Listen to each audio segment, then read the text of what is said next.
You realize if I screw this up, thousands of people won't be able to feed their kids, send them to college, pay their mortgage. The mission wasn't as self-actualizing as defending the country, but it was certainly an important, critical, vital mission for everybody that's going to work for you. You're listening to the Building a Coaching Culture podcast. If you need to compete and win in the 21st century labor market as an employer of choice, this podcast is for you. Each week, we share leadership development, coaching, and culture development insights from leading experts who are developing world-class cultures in their own organizations. And now, here's your host, J.R. Flatter.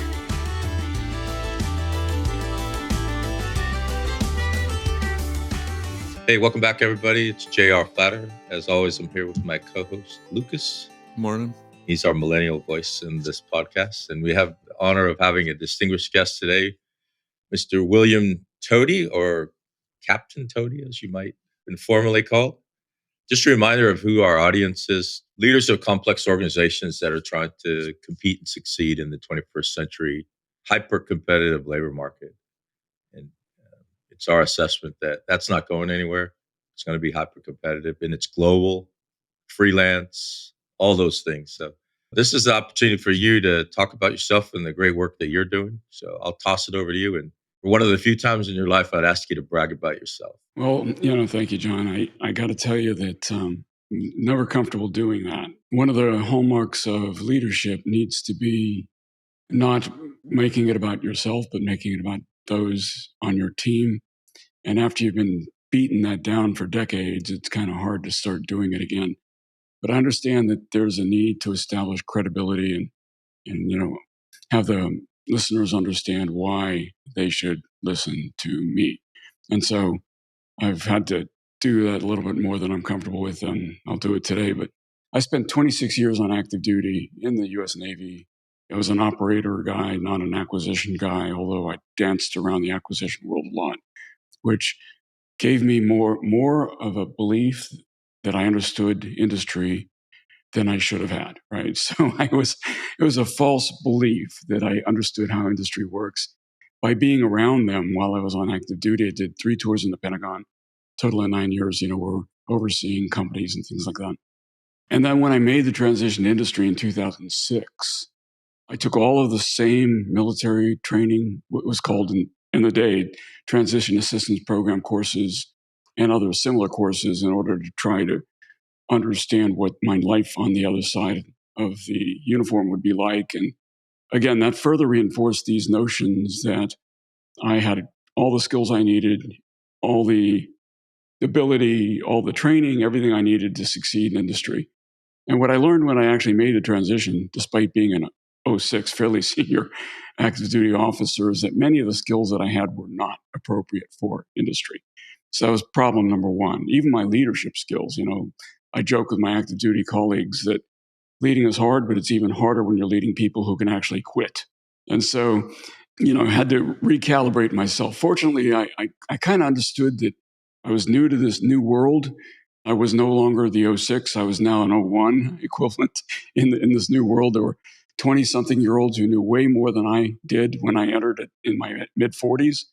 And so, I did subjugate, whatever it is, the personality and the ego, and said, okay, I'm starting all over again. I got to acknowledge that. But then the level of knowledge that I had to gain was substantially greater than what I expected to have to gain. And so as I relearned these lessons, learned them for the first time about how industry works and what it was going to be like, what I finally figured out after years was that nearly everything I had been told while on active duty during that transition training was wrong. It took me over a decade to understand why it was wrong. And the reason it's wrong is what the military wants to do more than anything when they're causing people to transition is they want them to feel good about their military career. And they want them to feel that the lessons they learned in the military are going to translate directly to industry. And the truth is, not so much. And in fact, many of those skills and behaviors are counterproductive to industry. So what I set about doing at that point is trying to hire as many military veterans as I could also trying to help them understand that everything that they've been told was, I will use the word, a lie. It wasn't intent to deceive, but it was with intent to make them feel good about where they were. And so what I ended up doing is trying to hire people that had the right attitude about learning skills they needed to learn to succeed. The folks who came in with chips on their shoulders, with an inappropriate degree of confidence about their skills, I learned very quickly that those would not be good hires. And, I looked at the problem through a new framework and a new lens and ended up writing a book about it. Actually, when I was halfway into my CEO tour, working my way up from director level to CEO level, is when I decided I needed to write this stuff down in order to spread the word more rapidly. Because although I was counseling future potential employees, doing this on a one-off basis was not efficient or effective. I needed to touch thousands of potential future employees, not just for my company, but for other companies, in order to help them be better employees. And so that's kind of a summary of how I got where I am today.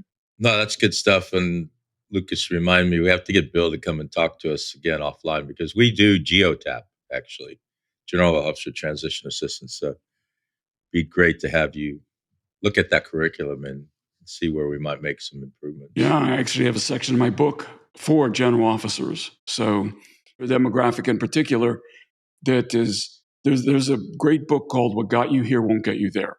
And the premise of the book is that the more successful you are in your past life, the more potential you have to fail in your future life, because you're going to make assumptions regarding your past successes and how they will relate to your future successes that are inappropriate and untrue. And so what I found is that in many cases, the general officers transition at a rate that's worse than the junior officers. And so, yeah, I'm very interested in that demographic. I have personally counseled dozens, maybe close to 100 geos over the past, I'd say, 10 years or so. And I did include a section on geos in my book.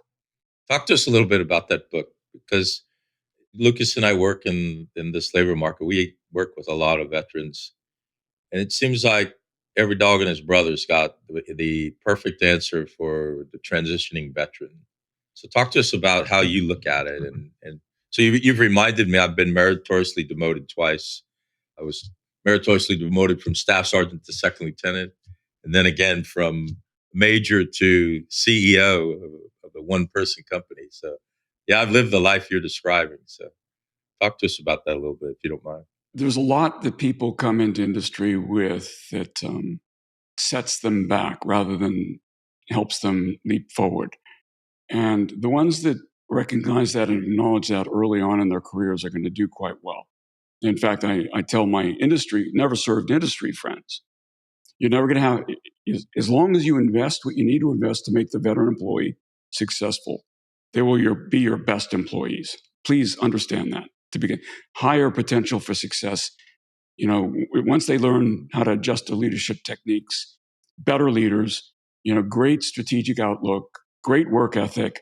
There's all these wonderful things that will happen, but they're not going to happen automatically, because these folks are going to fall back on the training they had received previously. That's what military people do. They fall back on their training. And if the training is inappropriate to the current environment, they're going to fall back on inappropriate training.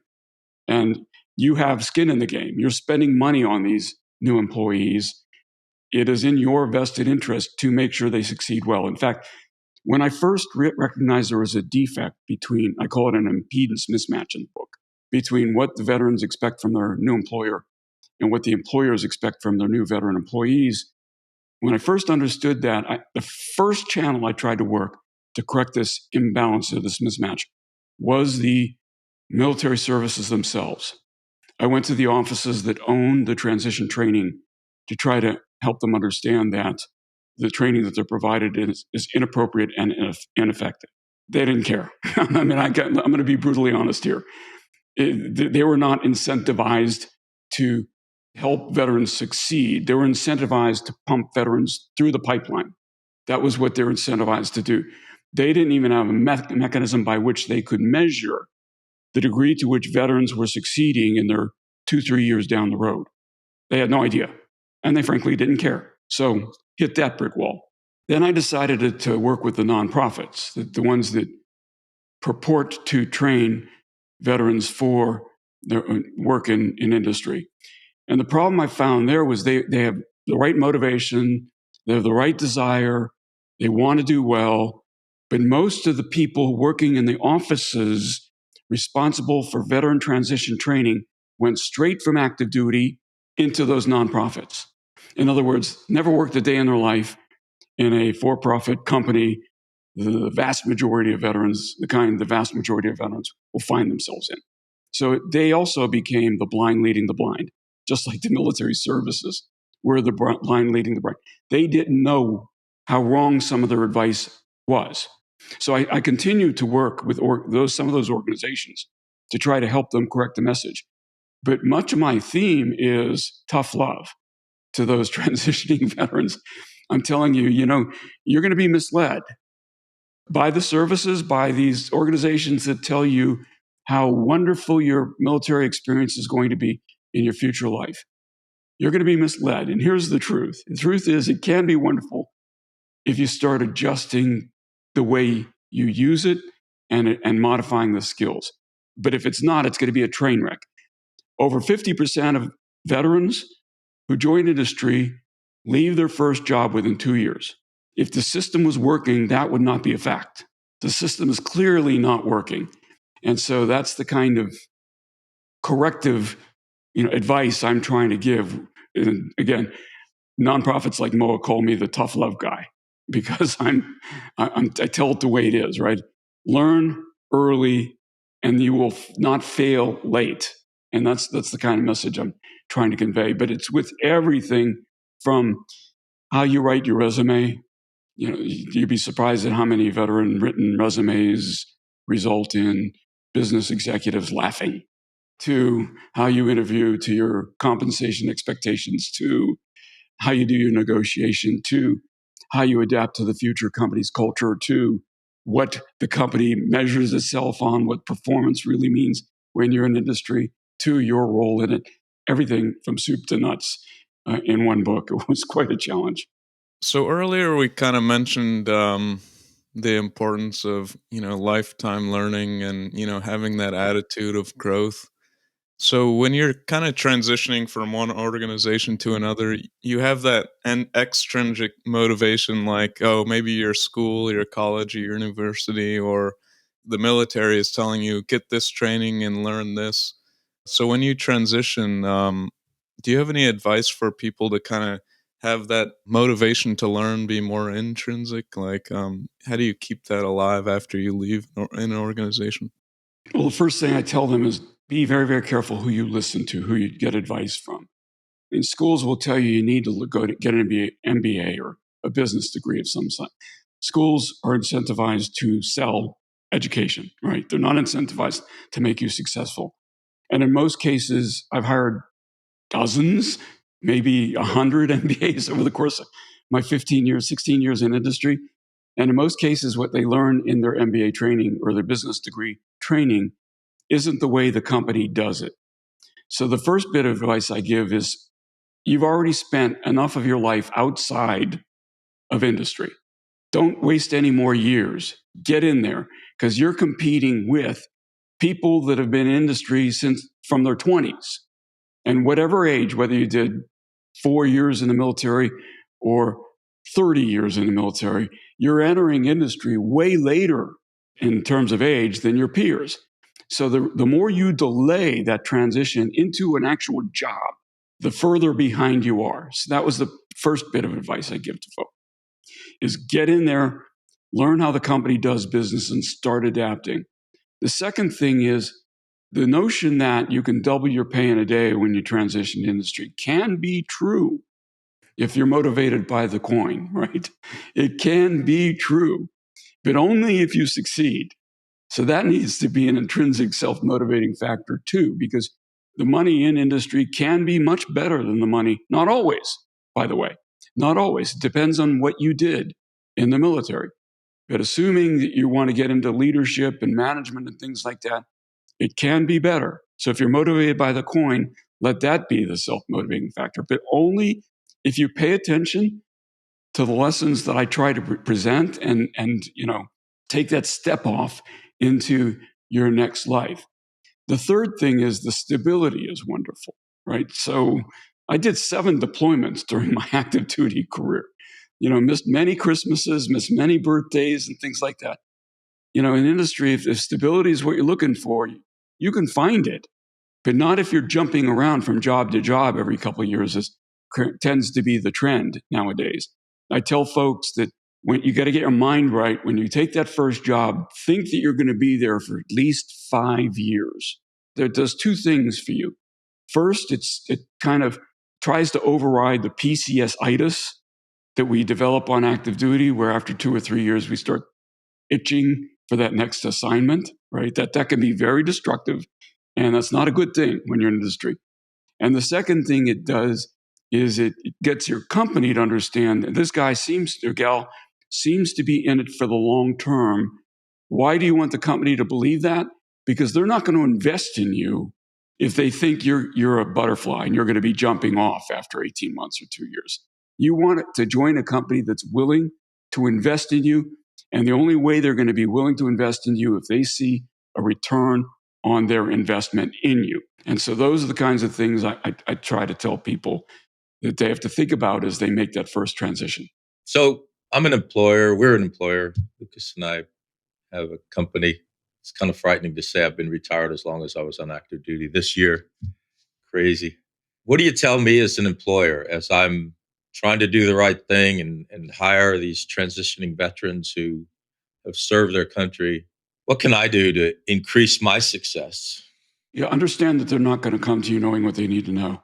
I talked about the fact that I tried to intervene with the military services to improve their transition training. When that failed, I tried to intervene with the nonprofits who pride themselves on doing transition training. When that failed, quasi-failed, it occurred to me that the people with the real skin in the game, with investment, were invested in the success of those veteran employees were the companies. So what I've done is the most successful approach I've found so far is to talk to the companies, and particularly the companies that don't know a lot, know that they want to hire veterans, most of it for altruistic reasons, although we ought to be honest with ourselves about the impression that a lot of companies have about veteran employees and the impact that has on what kind of jobs they're willing to put those veteran employees in. We could speak about that in a moment if you want. But I've approached the companies and advised them that it's in their own best interest to make sure their veteran employees transition well. And here are the misconceptions they're going to come in with. You need to develop veteran transition training programs to help your veterans succeed for new employees. And it's also helpful to establish veteran employee resource groups, the ERGs. Like, when my first company I joined was Raytheon, and they had an ERG for Raytheon American Indians, Black engineers, an ERG for everything except veterans. And so getting an ERG where veterans can learn from each other as they become employees at that company and share secrets about how to adapt to the culture and things like that, the differences they find, that's a really important step. And so those are the kinds of things I'm doing nowadays with companies. But, as I mentioned a minute ago, one of the first things that surprised me I needed to overcome was a misunderstanding of what veteran employees would be like for those employers, because a lot of them believed that they were doing this employing veteran business as a service, not because it was going to help them, but because it was the right thing to do altruistically. And the reason they believe that is what I call the generation kill syndrome, whereas the only thing they know about military veterans is what they've learned by watching the HBO miniseries Generation Kill. And that's what they think they're going to get when they hire a veteran. And that absolutely prejudices the kind of jobs they're willing to provide to those veterans. When we talk about coaching, it's often kind of like the individual approach. What does the coach need? Having the leader lead us and not, prescribe a solution necessarily. So when you look at kind of like from an organizational standpoint, how much of it is paying individual attention to the hires versus, setting up that ERG and kind of having it built into the organization? Well, every veteran is unique. So there's some aspects of this that need to be dealt with on a person by person basis. But the truth is that many of the defects that are inculcated into, I would say, the vast population of veterans it's done systemically.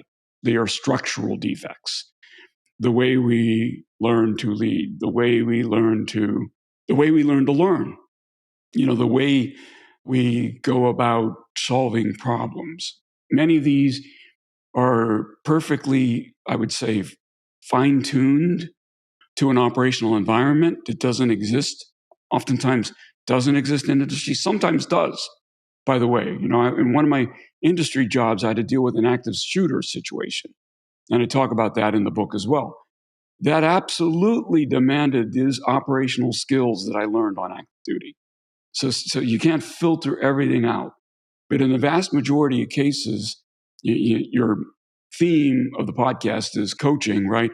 In the vast majority of cases, you've got to adapt a more coaching style, both of leadership and of interface with your other employees, and learning style.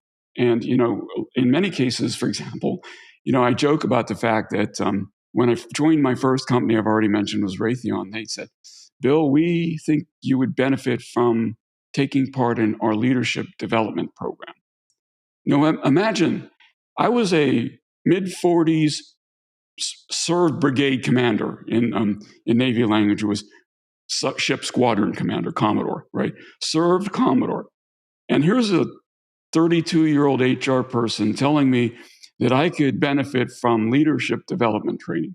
And, I could have taken that, kind of gotten my hair on fire, a little bit of a prissy attitude with him, or said, there's something I must be missing here, right? He knows what I've done in the military. What am I missing? Okay, well, Jim, if you think I can benefit from that, let's go for it. All right, fine. Swallow the pride and listen. And I did. And what it turned out to be is a leadership vision creation training program, not a how to lead people so much as a how to create a leadership vision for your business and then articulate that vision and execute the articulated vision. It was extremely useful. And I would never have known that if I would have gotten up in arms and said, no, thank you very much. I'm perfectly fine with my leadership experience. And so those kinds of things, you need to sublimate the ego and be willing to accept the fact that you may not know everything about this new environment you found yourself in. No, I love that. You reminded myself of in 2012 in our local community here. I asked to be a mentor in a leadership program, and the CEO said, "Why don't you join the leadership program?" And I'm thinking in the back of my mind, did you read my resume? I have a doctorate in leadership. I've been leading. I'm a CEO, but it was one of the greatest things I ever did. I mean, I'm right there with you, Bill. Eye-opening in a room with a room full of bankers and lawyers and lawnmower salesmen. And so you said the magic words a few seconds ago, coaching style of leadership. I mean, that's what Lucas and I are all about. And actually, we're working with the DoD to help them create a coaching style of leadership. We train coaches for the DoD, and they go out and they coach and they serve as ambassadors of coaching. So give us your definition of a coaching style of leadership versus what you might define as a military style of leadership. There are many, many military styles of leadership, and I don't want to make it sound like it's this or that. There's the authoritarian or autocratic style leadership that's generally required when you're in an operational situation. You have to take that hill, right? You don't have time for debate. You've got to go do it. And like I said, even that is sometimes useful in industry. I found myself in a situation with that active shooter with 50 or so employees potentially exposed to an active shooter situation, where that came in handy. That authoritarian, this is what we're going to do. You go do this. You're going to do this. You're going to do this. No time for debate. There are other leadership styles in military and in this industry, frankly, right? Not everybody in industry is good, and not everybody in the military is bad as it pertains to industry. It's more of a gregarious, personality-based style of leadership. But we could all think of famous military leaders over time. The Navy example would be Halsey. The Army example would be MacArthur, where it was all about the personality, right? And about drawing the focus to themselves. And, the unit doesn't succeed unless I succeed, that kind of thing. And we've all seen those guys, mostly guys, in the military. I guess there are probably a few women leaders that are that way as well, but almost all of them that I've encountered were male. The style of leadership that's the most successful is the one that, I wouldn't say devalues self, but doesn't focus on self, that focuses on the mission and brings the whole team along with you on the mission. Now, from a people standpoint, the largest company I've led had 6,000 plus employees. It takes a lot of work to bring 6,000 employees along with you as you're leading the organization. The irony is that the largest military unit I led had just over 1,000 sailors. So in industry, I've led much larger multi-billion-dollar companies with many thousands of employees, much higher degree of leadership responsibility than I had in the military. The other irony is you have a whole lot more responsibility in industry. This is something that it never occurred to me, because in the military, number one, I didn't get to hire my employees. Number two, I didn't get to decide what the mission was going to be. Number three, I didn't control the budget. Right? I just executed. I was assigned a task, and then I executed. All those things when I was CEO or president of a company. I controlled the budget. I decided what the mission was going to be. I did the hiring. I did the firing. I had way more responsibility in industry than I did in the military. It never occurred to me that that would be the case. And so there's a certain degree of gravitas that goes along with that. You realize, if I screw this up, thousands of people won't be able to feed their kids, send them to college, pay their mortgage. Thousands of people. That is never true. In the military, very rarely we find ourselves in a position where if you screw it up, people are going to die. But that's like 1% of military people that find themselves in that position. In industry, almost every industry leader at some point in their career is going to be in that position where their success or failure is going to determine whether people can eat. So it's a much higher level of gravitas than I had ever imagined happening in industry rather than in the military. So these are all kind of congealing factors that cause you to think really hard about what you're doing and taking. People say, well, I lost the sense of mission when I left the military. My God, I didn't.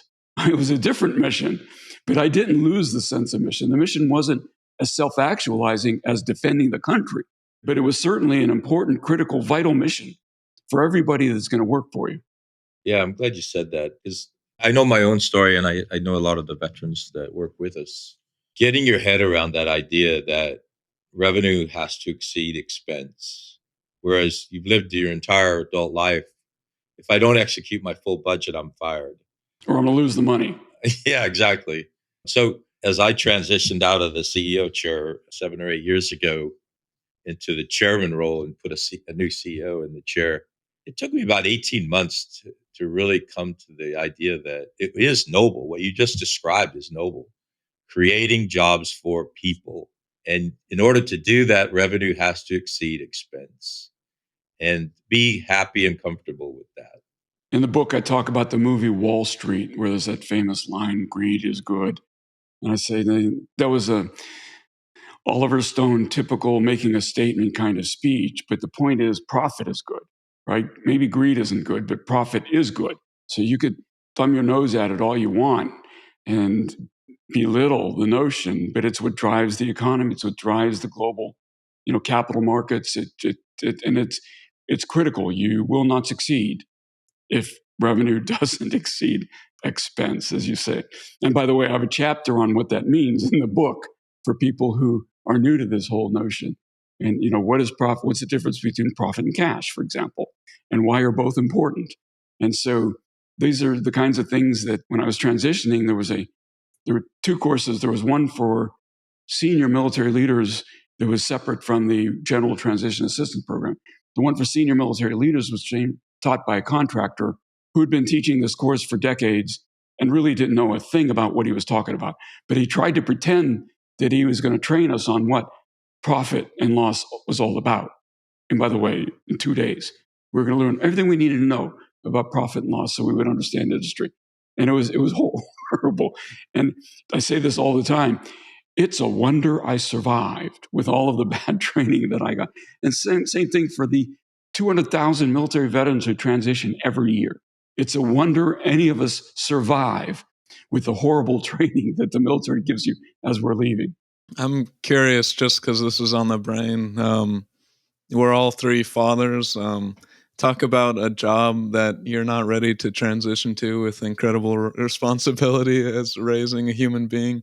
Would you say that your transitions, your leadership experience in military and in industry has taught you or given you any perspective on being a parent?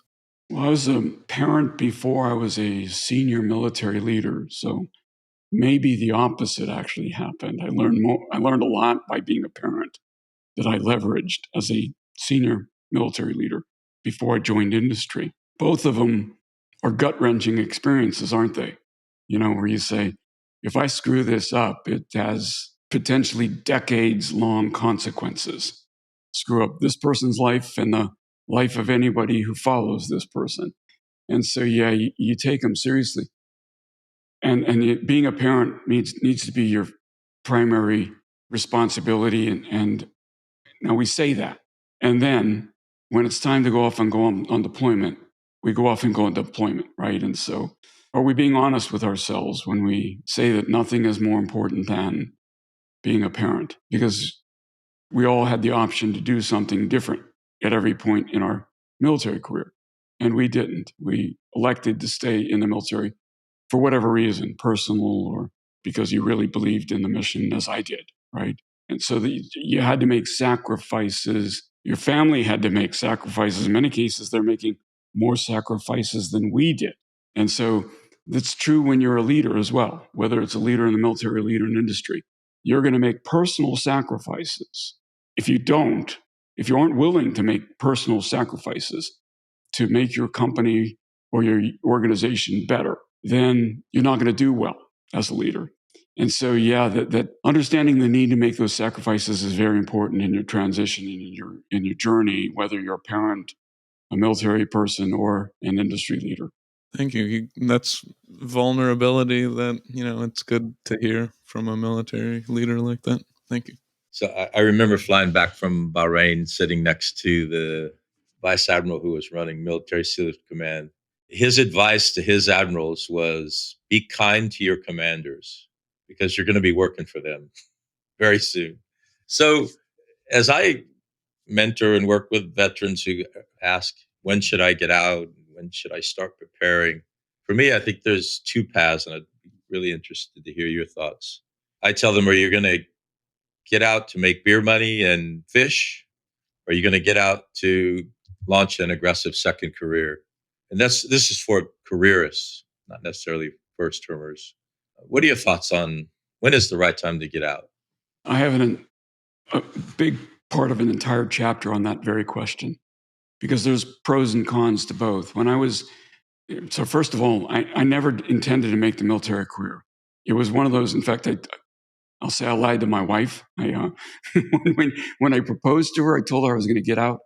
I'm an Annapolis class of 1979, and our motto was out the door in 84, which was our 5-year tour was up in 84, so out the door in 84.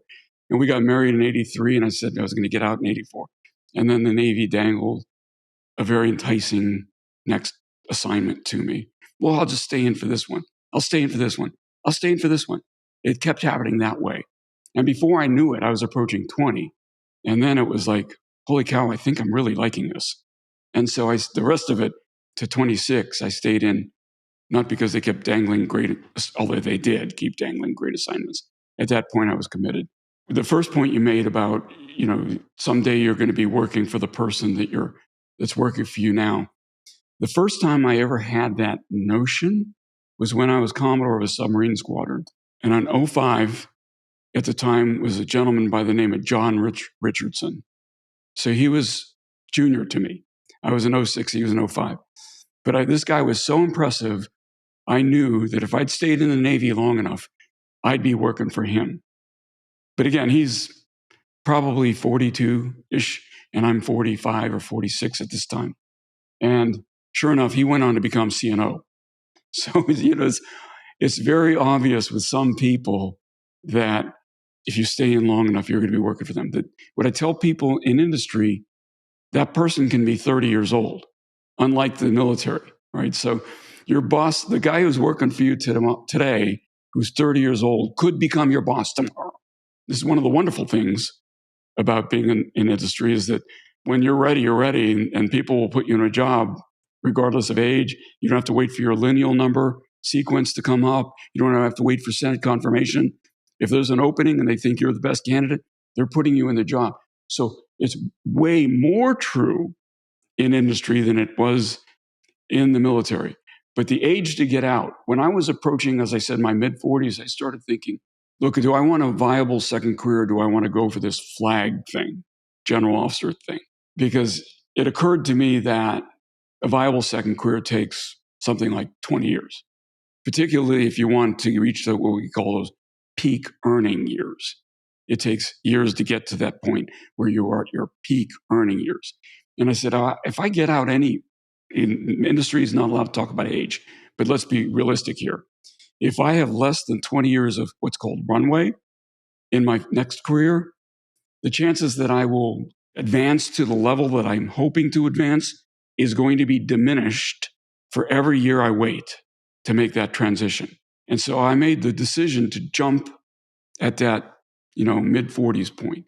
And so turns out that, industry leaders will assume that you're going to retire when you approach 65. Therefore, the closer you are to that age of 65, the less they see opportunity for return on their investment in you. So I go through this in great detail in the book. There's advantages to getting out in your 20s because you have more time in industry to rise to that senior level.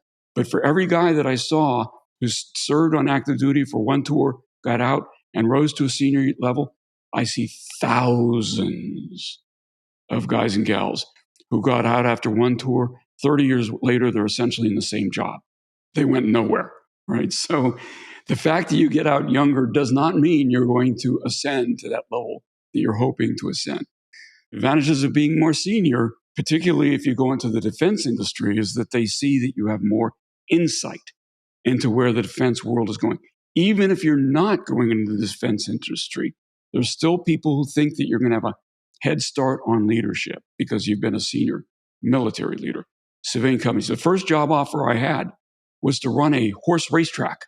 Had nothing to do with the military. But the owner of the horse racetrack was a D-Day veteran, and he had this glorified image of 06s, military 06s, regimental commanders in the Army in his memory, right? Brigade commanders today, things like that, or senior Navy battleship commanders in his memory. And so I didn't take that job, but he was definitely looking for a retiring 06 to fill the position. So there's advantages and disadvantages to each. But the one key factor you have to keep in mind is if you want to be a leader in industry, you need to join a company who's willing to invest in you. And for that company to be willing to invest in you, they need to believe they're going to get enough years out of you to get a return on their investment. If you're 55, they're probably not going to believe that. They're going to get enough years on you. And this is why I advise, this is the danger of transitioning as a general or an admiral, because you're going to be at that age where they're going to basically want you to perform now and then discard you after a few years, after your Rolodex gets empty, right? You're going to be a marquee hire for a few years and then they're going to let you go. That's the truth. I'm the tough love guy, right? So I tell the truth. That's the truth about transitioning as a general or an admiral. So earlier you mentioned in passing MacArthur real quick, and I'm reading an Eisenhower biography, and so I'm like, oh, I actually know who that is this time. Yeah. Is there any leader, either in history, fictional or in historical, military or not, you look up to, and why are they a good example of leadership? Easy answer. Number one, Chester Nimitz. Read about Chester Nimitz. There's a new book called Nimitz at War. It's a really good book, but he came in, he buried his ego. Here's a guy who commanded the greatest fleet the world has ever known, will ever know. And he did it with grace and panache and had great strategic vision and had to deal with personalities like MacArthur and Halsey, these huge personalities. He had to cooperate with them even when they had stupid ideas. He had to deal with Admiral King, his boss, who was a maniac. He had good vision, but was a maniac and had very poor leadership skills. And he had to, make all this work. And nobody in history, in my mind, has done it with better effectiveness and clarity of vision than Chester Nimitz. Well, that concludes this episode of Building a Coaching Culture. I truly hope that this episode was helpful to you. If it was, be sure to follow us wherever you listen to podcasts. Maybe stop and give us a rating or a review and share this podcast with someone who might find it helpful as well. Thanks again, and we'll see you next time.